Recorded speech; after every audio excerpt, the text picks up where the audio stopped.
Bismillahirrahmanirrahim. Assalamualaikum warahmatullahi wabarakatuh.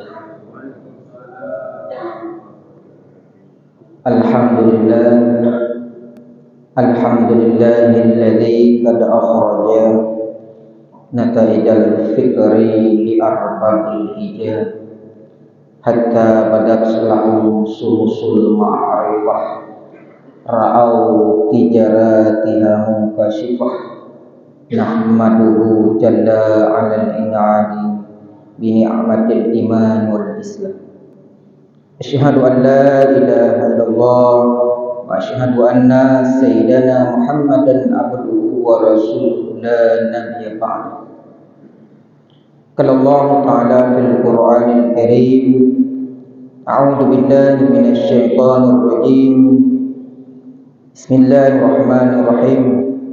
Ya ayyuhalladzina amanu la tulhikum amwalukum wala auladukum an zikrillah. Wa qala Nabi sallallahu alaihi wasallam, salasatun qad haramallahu alaihimul jannah, mutaminul khamri wal aqu liwalidayhi wad dayusul ladzi yukruka fi safi ahlihi. Sadaqallahul nadzim wa sadaqan nabiyul karim. Pertama-tama dan yang paling utama, marilah sama-sama kita panjatkan puji dan syukur kita kehadiran Allah Subhanahu wa taala, yang mana oleh Allah Subhanahu wa taala sampai dengan subuh yang berbahagia ini masih memberikan kesehatan dan kesempatan kepada kita semua, sehingga kita masih dapat berkumpul di rumah Allah Subhanahu wa taala. Tujuan tidak lain dan tidak bukan kita hanya mencari ridha daripada Allah Subhanahu wa taala, bekal kita pulang kepada Allah Subhanahu wa taala nantinya.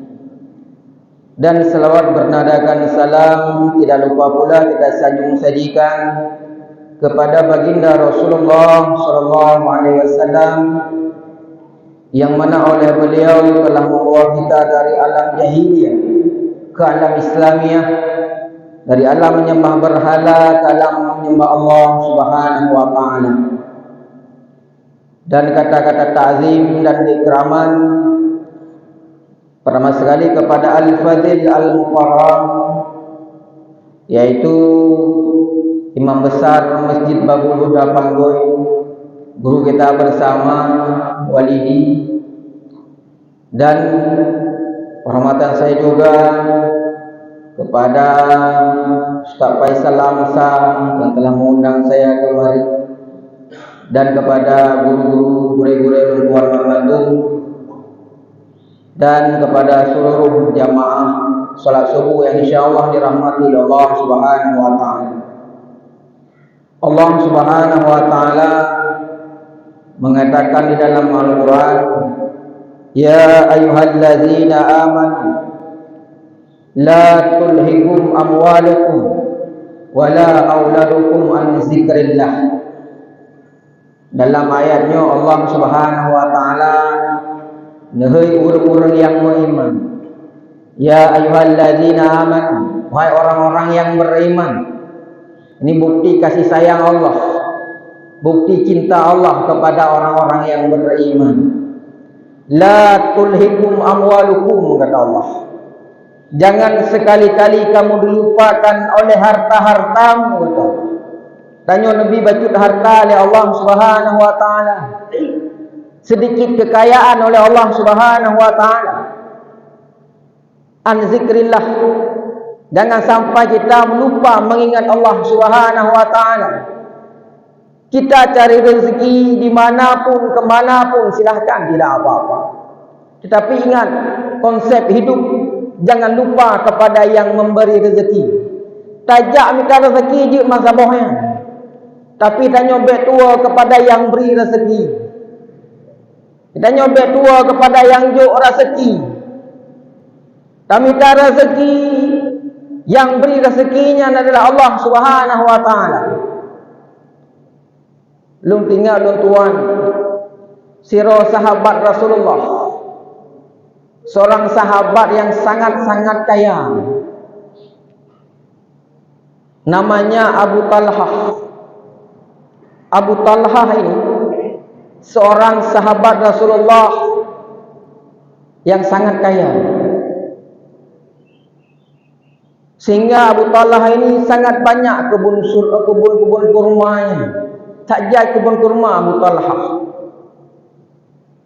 sehingga Abu Talhah kadang-kadang lupa di mana ada kebun kurmanya. Nyamban kaya Abu Talhah, sehingga bak siuro Abu Talhah nejak bak sabah kebun kurma. Nekalan bak kurmanya sangat luar biasa. Tidak perlu pohon kurma itu tumbuh besar, dia sudah berbuah. Dan buah kurma tersebut beda dengan kurma-kurma yang lain. Kurma yang ada pada kebun Abu Talhah ini warnanya agak putih, sangat luar biasa. Sehingga Abu Talhah terlena dengan pohon-pohon kurmanya, terlena dengan buah kurmanya, terlena dengan hartanya. Sehingga sedang-sedang Abu Talhah melihat kebun kurmanya, datanglah waktu salat zuhur. Ruk wate semayang zuhur, azan di masjid. Abu Talhah lupa sudah masuk waktu zuhur pada saat itu. Tengah-tengah negalannya ingat Abu Talhah. Nekalan wate katruk wate luhur kalewat. Sehingga buru-buru Abu Talhah berlari menuju ke masjid. Sehingga watenya dalam sebuah riwayat kepada Abu Talhah masbuk satu rakaat dengan Rasulullah sallallahu alaihi wasallam. Masbuk Abu Talhah sehingga selesai salam Rasulullah pada saat itu, Abu Talhah melanjutkan satu rakaat lagi. Selesai solat Abu Talhah menundukkan kepalanya. Seraya Abu Talhah menangis. Negeri Abu Talhah. Sehingga waktu Rasulullah sallallahu alaihi wasallam ingin meranjak pergi, beliau melihat Abu Talhah masih duduk sambil menundukkan kepalanya. Biasanya Abu Talhah tidak seperti itu. Biasanya Abu Talhah selesai beliau zikir dengan sahabat-sahabat yang lain, beliau keluar mencari rezeki juga seperti orang lain. Tetapi pada hari itu Abu Talhah duduk menundukkan kepalanya. Lantas Rasulullah sallallahu alaihi wasallam mendekati Abu Talhah pada saat itu. Tangan Rasulullah yang mulia menepuk-nepuk paha daripada Abu Talhah. Ya Abu Talhah, ya Abu Talhah, ya Abu Talhah.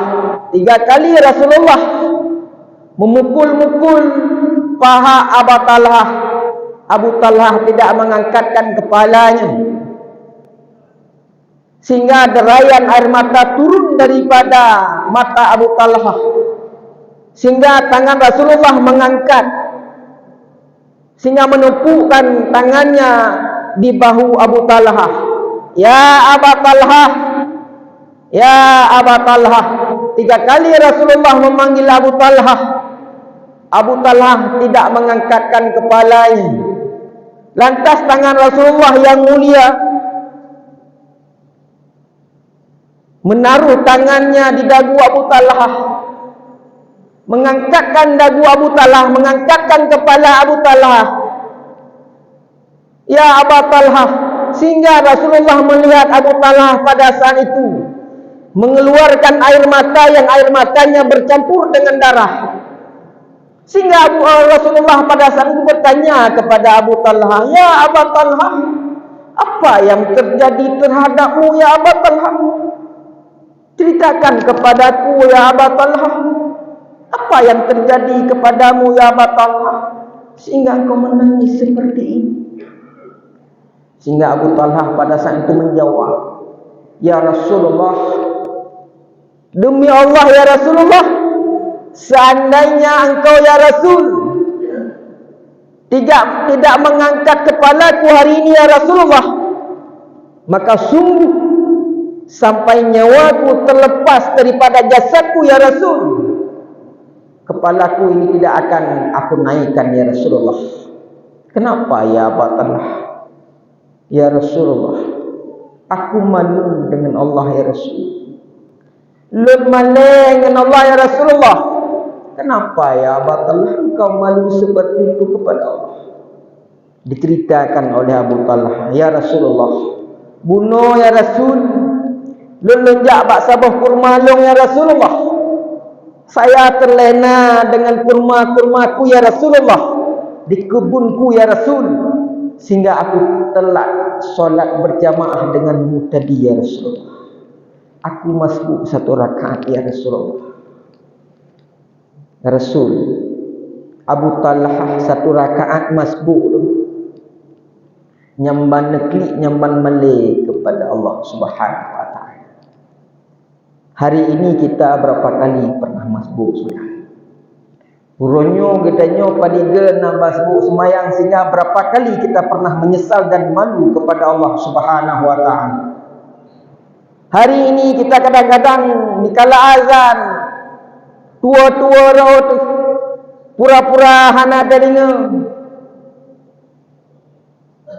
namale tengah Allah. Kadang-kadang bakai minta rezeki tua kepada Allah. Banyak tak minta rezeki buat tegeh ya Allah, hanam tinggal tapi hanam tajab. Sedikit Allah beri kekayaan kepada kita, lupa kita kepada Allah Subhanahu wa taala. Lupa kita kepada yang memberi. Wala auladukum, dan jangan engkau pula dilupakan oleh anak-anak. Baik sampai kita nyon nabi anak oleh Allah, di balik harta Allah berikan anak kepada kita hiasan hidup di dunia. Kata Allah, jangan pula anak tersebut kita dilupakan akan mengingat Allah Subhanahu wa taala. Kadang-kadang dengan anak tersebut kita akan masuk neraka Allah Subhanahu wa taala. Maka Nabi mengatakan dalam sebuah hadis, salasatun qad haramallahu alaihimul jannah. Nah, lebuh golongan yang akan paharum oleh Allah Subhanahu wa taala tamang dalam surga Allah. Yang pertama, mudminul khamri, orang minum minuman keras, si peminum minuman keras. Nyo minuman keras mungkin mak kita nyo agak langka itu. Yang saboh mak dengan minuman kerasnya ni, saboh keturunan ni. Menyorongnya saat ngetren hino bagi tanyo yacen lupu sabu-sabu. Nyo sabu-sabunyo saboh mak saboh yah dengan khamar. Atas nama dapat menghilangkan akal gizi. Sehingga sabu-sabu ini urojeh tinggal ulun tuan ulun tuan takalan bak tipi segai di luar nangroi. Di Eropah dan lain sebagainya. Uronyo sabu-sabunyo lalu ki dapu ngaceh nama. Lalu ki dapu katanya kana orang. Yang kedua kata Rasulullah, haram masuk dalam surga Allah Subhanahu wa taala wal akuli walidayhi, orang yang durhaka kepada kedua orang tuanya. Urung yang durhaka kepada dua orang si. Terpegang oleh Allah Subhanahu wa taala walau tak pegang sekalipun kepada keduanya. Takkan kurung si dah hadir. Dalam kitab Tanuratul Qulub idih nasabah kisah. Ada seorang syekh bernama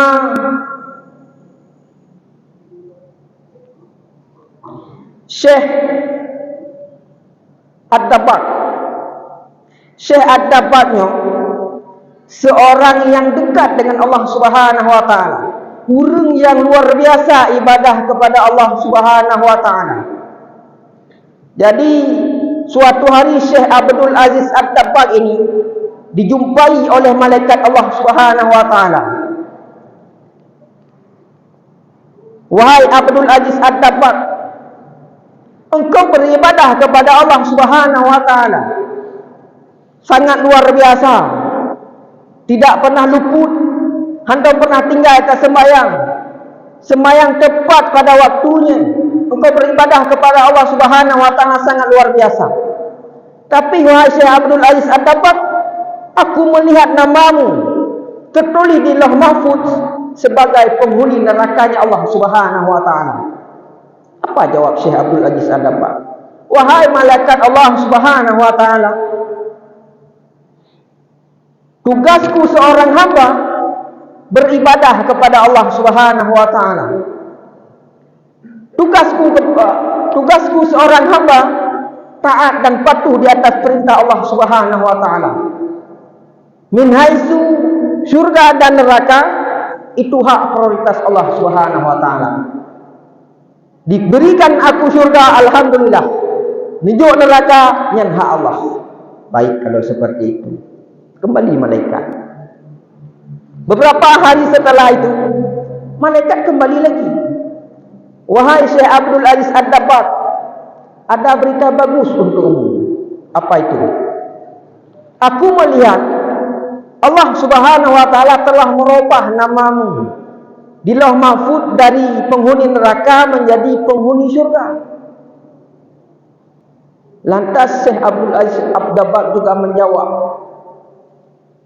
wahai malaikat Allah, tugasku beribadah kepada Allah, taat dan patuh kepada perintah Allah Subhanahu wa taala. Min haitsu syurga dan neraka adalah hak prioritas Allah Subhanahu wa taala. Nijuk syurga kepada lung, alhamdulillah. Nijuk neraka kepada lung yang hak Allah. Jawabannya tetap sama. Cuman wahai malaikat Allah, aku ada dua pertanyaan buatmu. Apa? Tanyakan. Yang pertama, kenapa Allah Subhanahu wa taala merubah namaku dari penghuni neraka menjadi seorang yang penghuni surga Allah Subhanahu wa taala? Dijawab oleh malaikat Allah, wahai Abdul Aziz Ad-Dabbagh, beberapa hari yang lalu aku datang kepadamu. Aku kabarkan engkau bahwa engkau adalah penghuni neraka Allah. Tetapi jawabanmu ikhlas karena Allah, dan ibadah-ibadahmu ikhlas karena Allah Subhanahu wa taala. Engkau tahu engkau penghuni neraka, tetapi ibadahmu juga tidak kurang kepada Allah Subhanahu wa taala daripada sebelum-sebelumnya. Ikhlas karena Allah Subhanahu wa taala. Makanya tanya, ibadah ini belillah karena Allah. Tajak dari rumah genonya karena sahu. Apakah kita ke masjid solat berjamaah karena ilmu? Karena guru? Atau karena manusia yang lain? Karena tidak ada pahala di sisi manusia. Yang ada pahala di sisi Allah Subhanahu wa taala. Kita ke masjid jadi imam. Waktu je imumnya tanya seorang kari lagak su tu. Sehingga kita jadi imam. Kita jadi imam itu untuk siapa? Kalau ingin dipuji oleh manusia, kadang imam karena manusia, maka tidak ada pahala di sisi Allah Subhanahu wa taala. Mana pahala Allah? Sehingga kita kira pahala Allah, ya Allah, dah pahala lem dan imam ya Allah. Maka Allah akan mengatakan kepada kita, kesal pada imam. Kelem bukan urung. Menyokan urung kata pahala urung. Tidak ada pahala pada manusia, pahala hanya ada pada Allah Subhanahu wa taala. Begitu juga dengan orang penceramah, kita duduk di hadapan orang seperti ini. Nya duduknya bahkan kita menyampaikan seperti ini karena siapa? Menyota pejahabat lagi ingin dipuji oleh manusia. Mintalah pahala sama manusia, tidak ada di sisi Allah Subhanahu wa taala. Oh, karena nanti tawa-tawa nak hijau amplop becut. Menyonyan dalam pikiran tu. Waktu tani dari rumah amplop. hanya sebatas amplop itu dapat kita pahala hana di sisi Allah Subhanahu wa taala. Kita mengharap amplop, bukan mengharap ridha Allah Subhanahu wa taala. Kita harap pahala di sisi Allah Subhanahu wa taala, maka pahala tidak Allah berikan kepada kita. Dan yang kedua, Syekh Abdul Aziz Ad-Dabbagh bertanya lagi,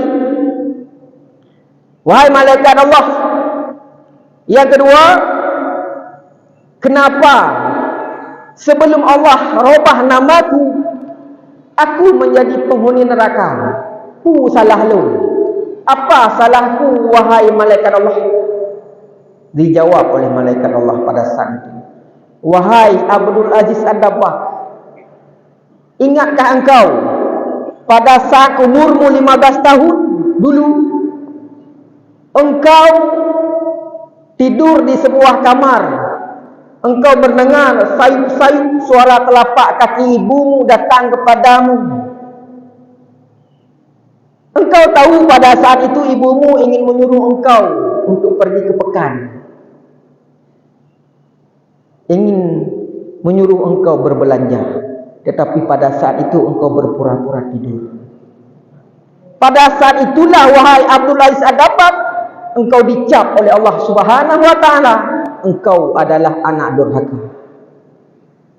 Syekh Abdul Aziz Ad-Dabbagh pura-pura tengok otak truk mak gedinga su tapak akimak ke ditepu Syekh Abdul Aziz Ad-Dabbagh watenyan ni ayujak gaknya upasai ya belanja betul, sehingga Syekh Abdul Aziz Ad-Dabbagh pura-pura tengok, gepura-pura tengok sagai Allah sudah mengecap Abdul Aziz Ad-Dabbagh sebagai anak durhaka.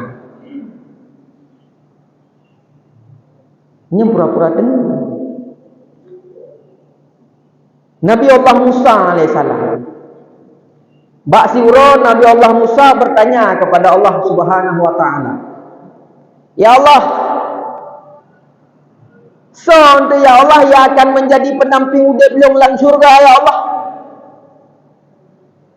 Jawab oleh Allah, ya Musa, tajak tempat jalannya wahai Musa, hai untuk di persimpangan jalan gata akan dah merempok sabah gubuk. Tak kala nunun na gubuk sabah hinan bak gubuknya tinggal sira anak muda. Anak mudanya tu yang akan menjadi pendamping hidup gata dalam surga wahai Musa. Baik ya Allah. Nak izin Allah berangkat Nabi Allah Musa alaihissalam dengan penuh, dengan hati yang penuh tanda tanya. Nabi Allah Musa berangkat. Sore harinya Nabi Allah Musa sampai di persimpangan jalan, sehingga Nabi Allah Musa melihat ke kanan ada sebuah gubuk yang sangat sederhana. Lantas Nabi Allah Musa alaihissalam, beliau tidak langsung menyapa anak muda tersebut. Nabi Allah Musa berdiri di balik sebuah pohon kurma yang besar. Beliau ingin melihat gerak-gerik orang yang akan menjadi pendamping hidupnya di dalam surga nanti bagaimana. Sehingga kalan nasirana muda tengah semano-semano dua buah bui. Yang pertama ni cok bui agam yang sangat-sangat raya.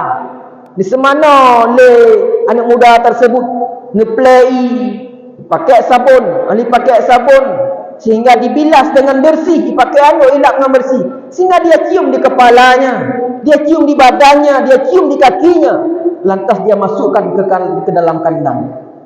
Yang kedua, anak muda tersebut mengambil babi yang betina, bui yang inang, sehingga ni semano sampai lagi borak bui agam mula ngeplay nebuh sabun sehingga dilap dengan bersih. Lantas anak muda tersebut menciumnya di kepalanya, di badannya dan di kakinya. Alinya necok bunyan peluk dalam gerpuh yang sama. Sehingga Nabi Allah Musa melihat pemandangan tersebut, dia timbul tanda tanya di dalam hatinya. Betulnya anak mudanya yang akan menjadi pendamping mudik dalam surga yang semano-semano dua puluh. Sehingga dengan hati yang penuh tanda tanya, Nabi Allah Musa alaihissalam menyapa anak muda tersebut. Assalamualaikum. Waalaikumsalam. Oh ya Musa. Dipersilahkan Nabi Allah Musa duduk. Lantas Anak muda tersebut bertanya kepada Nabi Allah Musa AS, "Ya Musa, ada keperluan apa engkau datang kepadaku ya Musa?" "Begini wahai anak muda, aku datang sudah dari tadi. Kabuno kandung tu kanu. Cuman lungdang likut bak kurma yang rayanya. Sehingga lon kalan kata buno tengah tak semano-semano dua buah bui. Tujuan kata. Kepu tak semano-semano buinya." Lantas Nabi Allah Musa, anak muda tersebut tersenyum sejenak. Seraya dia berkata, "Ya Musa, betapa pula kata wahai Musa, hai. Bui yang ada bunuh wahai Musa, hai. Yang long semano bunuh wahai Musa. Long boh sabun wahai Musa. Long bilas dengan bersih. Saya bilas dengan bersihnya, saya lap dengan bersihnya, sehingga saya cium di kepalanya, saya cium di badannya, saya cium di kakinya wahai Musa. Sehingga saya masukkan ke dalam kandang. Itu adalah orang tua laki-laki saya wahai Musa, atau itu adalah ayah saya wahai Musa. Yang kedua wahai Musa, bui inang bunuh wahai Musa. Yang long semano saban lagi bui agam bunuh. Long boh sabun, long siram dengan gelih, long lap dengan gelih, sehingga long comba uleh, long comba kaki, long comba tuut, long comba badan wahai Musa. Nyan adalah maklum wahai Musa. Nyan adalah long si inang long wahai Musa. Pukul salah lem wahai Musa. Dikala Allah Subhanahu wa taala merubah bentuk orang tua saya, apakah salah saya untuk takzim kepada kedua orang tuaku? Sehingga di situ Nabi Allah Musa alaihissalam mengeleng-elengkan kepala. Dari kisah Nabi Allah Musa ini nunggu kita kembalikan kepada pribadi kita masing-masing. Tanyo mandung-mandung na urang si ini. Mandung-mandung tanyo na ayah. Mandung-mandung tanyo nama adalah yang kenodonya. Sejauh mana kita berbakti kepada keduanya? Kadang-kadang mak katanya orangnya kat Tuhan, jaro ke kakrut, bohming ke kakrut. Mungkin kamu air mata orang si tanyo, gejah air leng. Tanyakan pada hati kita, hari ini kita sudah punya gaji. Orangnya tanyakan darah rezeki bila Allah. Padiga nak pernah tamat belajar orang cinya, orang Tuhannya. Kami bapa toko, kita pegah ayah tu ayah. Ni pilih ayah baju koko yang hawaron ayah. Ayah, ni pilih kupiah yang hawaron untuk ibadah ayah. Ayah, ni pilih jakrong yang hawaron ayah untuk sembahyang ayah. Menasib dengan jaroma tu, padiga nak tamat jaroma di kanyu. Kami bak kedai-kedai, kami bak toko. Tak pegah bawa mak, nu pilih mak mu kena yang hawaron ni. Mak, nu pilih mak baju yang galaron untuk ibadah kepada Allah. Nu pilih jakrong yang hawaron ni mak. Berapa kali kita pernah menggandeng tangannya, kita bawa seperti itu. Yang mana beliau-beliau ini selalu dulu menggandeng tangan kita. Jamun ubud-ubud tanyo sabe gemak bak jaro kitanyo. Gemeh kitanyo lang toko. Dia pilih baca yang galak kitanya. Dia pilih silap yang hawa kitanya. Dia pilih sepatu yang galak kitanya. Kenapa dikala beliau sudah tua, hari ini kita sudah punya gaji, kita malu menggandeng tangannya. Tidak pernah kita menggandeng tangannya. Pulang lagi-lagi nyorak-rak puasa. Tamat Pak Jarom. Kami mak lu pilih mu kena yang hawaron mak lu karap bulan puasa. Nu pakai ente waktu ni jak tarawih. Berapa kali ya? Atau menyoji urung si itu. Padiga nak tahu urung si itu dalam sejarah. Padiga nak telefon urung si itu. Duna tingkat kitanya kepada urung si itu. Yang mana orang tua kita dulu tidak pernah melupakan kita. Katuha urung si itu ronyo kadang-kadang kaget kotoran ganyan nengku dalam pampers. Apakah kita dikala kita membersihkan pampersnya, membersihkan kotorannya, ada rasa di dalam hati kita malas. Nah, orang kata yang mana beliau dulu sebelum kita membersihkan dia lebih dahulu membersihkan kita. Jamun kata ibu-ibu katanya, nunggu tanya kalau kita ajak lagi. Kalau kita suruh baju kerot tu, ingatlah siapa yang memakaikan baju kita. Tahu pasal baju tanya. so pasal ilu katanya, sorah katanya, sorah katanya. Tuha mak ngayah katanya nu tak pernah kita ni pak muka katanya. Tetapi hubung-hubung katanya zaman tu. Dia ke mana kadang-kadang bang apa nu kata cenai ku kata muka gitu. Apa narik yang keluar dari lisan orang tua kita? Kun lemak katanya nu kuat lagi nu mutuah lu. Apakah dikala kita hari ini ganti pampers orang tua kita nunggu kita gantong nunggu baru tak gantong bagi tolong nunggu pupun nak takun nunggu mutuah maklun lagi drone yang kun kepada kita nyojamun watai tajak sekolah ingat ulung tuan yang ulung si ulung tuan yang nedang bak pintu menyogolong gadah mata juga golong utama mungkin kita sama semua. Ulung si kita nyo menyogolong gadah katanya mata katanya nu mata ngedang bak pintu nikalan ana tapi tanya orangnya kadang-kadang ulung si kita nyo bijak bak rumah kita nyo mendepak hana mendepak hana kita nyo tak hilang gamang ngempermuh di atas perimbek. Urang si kita nyo bak ruangan tamu dari yang butika begitu kita dengan orang tua kita. Umat ngulung hanale urang si bukan meninggal urang si kan Allah.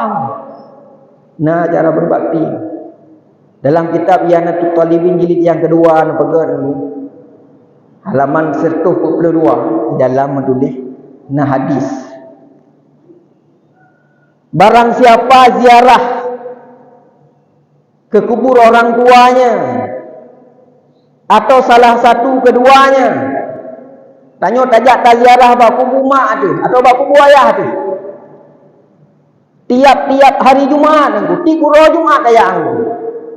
Nya nangku wakana barran bil walidayhi dan ada anak tersebut barran bil walidayhi. Dia sudah dianggap anak yang berbakti kepada kedua orang tuanya. Tajak ziarah bak kubur si itu 3 Jumaat. Barran bil walidaini. Kita sudah dianggap anak yang berbakti kepada keduanya. Alinya dalam riwayat yang lain apa?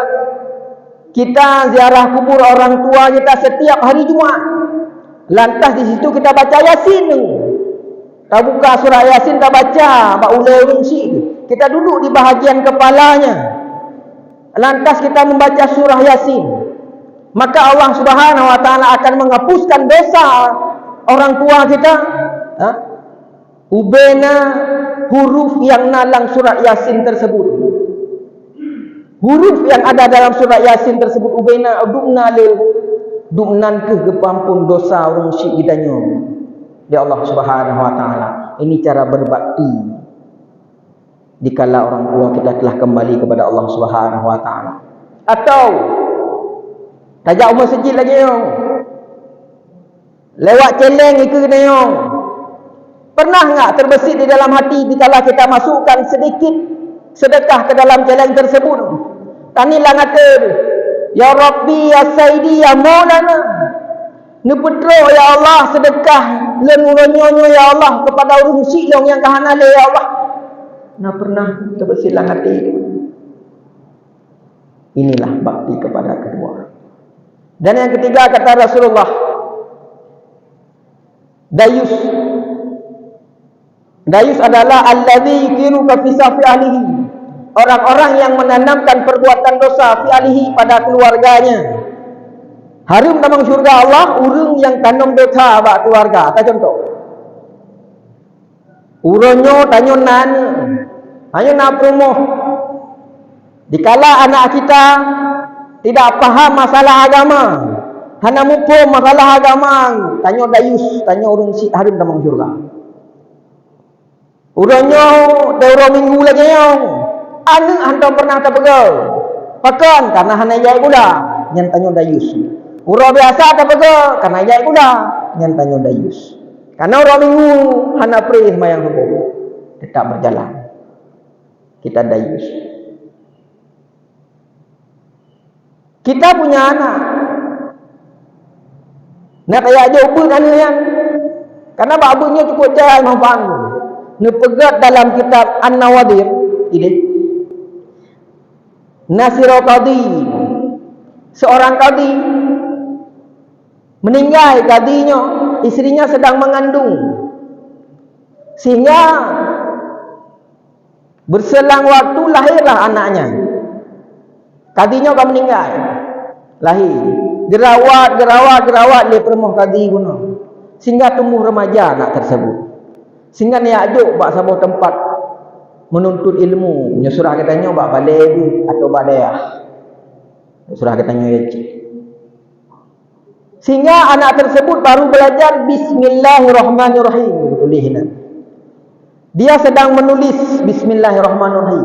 Dia sedang belajar Bismillahirrahmanirrahim. Tengah-tengah tulis Bismillah, tengah-tengah baca Bismillah, orang tuanya qadi tadi sedang disiksa di alam barzakh. Allah Subhanahu wa taala mempersaksikan kepada malaikat Allah, wahai malaikat lem, takalan hai siro anu siro hamba lem yang sedang-sedang ditulis nan lem, sedang-sedang yapai nama lem. Malaikat lem menyolong siksa ulungnya, sedangkan zuriati, sedangkan anaknya sedang menyebut-nyebut namaku, sedang menulis-nulis namaku. Hentikan siksa untuk orang tuanya. Nyam tulislah kita An-Nawadir. Baru belajar Bismillah. Kibankah hanya gedanya orangnya nunggu yang kaji hafal Quran. Kibankah hanya gedanya orangnya yang kaji idang ilmu. Kibankah hanya gedanya orangnya yang kaji baca kitab. Kibankah hanya gedanya orangnya yang kaji mesrawul. Tahu pernah gurunya. Maka gurenya nunggu bek katena. Gurenya bek pertama ngelang kantor polisi. Bek bacuk talah gure tanya kan langsung lapor polisi. Ini mana? Lang kita alim mutalim ini kepegang. Menyotanya perle kepada anak tu malim atau perle han alim mana dah akan malim tujuh tu sira. Maka sayangilah gurumu. Sayangilah orang alim. Cinta ke urung malim, sayang ke urung malim, maka akan nak tu sira yang akan malim, atau akan nak cucu tu sira yang akan malim itu pegangan kita alim wal muta'alim. Maka ni tanya beok salahan dengan orang kalau profesi. Lalan kita alim muta'alim dah pegang sabah huruf pernah katanya. Yang hurufnya aku berhajat kepada agamamu, berhajat kepada ibadahmu, maka engkau wajib membayarnya 1000 dirham. 1000 dirham harus tabai. Nyota tetok pengennya orangnya nunggu juta ini. Nyan aku sabah huruf. Orangnya kurai katanya pada huruf pernah katanya. Yang hari ini tidak meminta apapun. Udah katanya orangnya nunggu tadi kira huruf nunggu pernah nak katanya sehingga curi katanya. Yang beliau tidak pernah meminta apapun kepada kita. Mudah-mudahan katanya yang hadir di sini bukan orang-orang yang durhaka kepada guru kita. Kita juga bukan orang-orang yang dirindukan oleh nerakanya Allah Subhanahu wa taala. Kita adalah orang-orang yang dirindukan oleh syurganya Allah Subhanahu wa taala. Kita juga merupakan orang-orang yang ikhlas beribadah kepada Allah Subhanahu wa taala. Mungkin ini yang dapat saya sampaikan untuk semua yang berbahagianya. Tuan laki maaf beraya datat apabila ada penyampaian saya yang kurang pas. Nama ngak deninga mengangal jantung mesap-sap lang hati, kap-kap lang kunyung. Nya tuan laki maaf yang geget yang malu-malu untuk daripada Allah Subhanahu wa taala. Yang kesalahan-kesalahan itu adalah merupakan kekurangan pribadi saya sendiri. Mohon banyak dipermaaf. Inilah yang dapat saya sampaikan. Mudah-mudahan bermanfaat buat saya yang menyampaikan, bermanfaat pula kepada seluruh jamaah sekalian. Billahi taufiq wal hidayah wa ridha wal inayah. Assalamualaikum warahmatullahi wabarakatuh.